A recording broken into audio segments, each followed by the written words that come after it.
The very next day, on December 26, President Tokayev participated in the meeting of the Supreme Eurasian Economic Council. As a result of the meeting, Iran was granted observer status at the EAEU. Members of the Eurasian Economic Union also signed a comprehensive free trade agreement with the Islamic Republic. Additionally, participants amended the Treaty of the Economic Union and outlined prospects for the further development of integration processes within the EAEU. More details in our next report. As per protocol, the Supreme Eurasian Economic Council meeting began with the heads of state discussing all key issues in a closed, narrow-format session.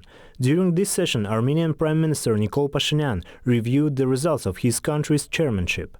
The agenda discussed behind closed doors covered a wide range of topics, including the formation of a unified electricity market, harmonization of legislation in finance, customs, and the creation of a single services market. An essential point for both consumers and producers was the expansion of the union's market. In the extended format session, Bakujan Sagintayev, chairman of the EEC board, announced that Iran has officially become an observer country of the EAEU, paving the way for new trade opportunities and boosting trade turnover. New markets, as you know, Iran has a population of nearly 90 million. But the question remains the same as when we had a temporary trade agreement in 2018.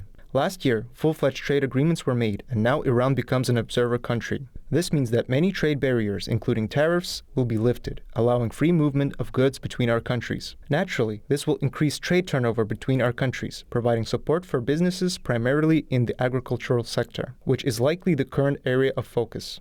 Iran today maintains close ties with each of the EAEU member states. The prospects for deeper cooperation are well-founded, driven by its transit potential through the Trans-Caspian transport route and strong trade and economic partnership. The most important things that were discussed about free trade between two countries and between the Eurasian Committee.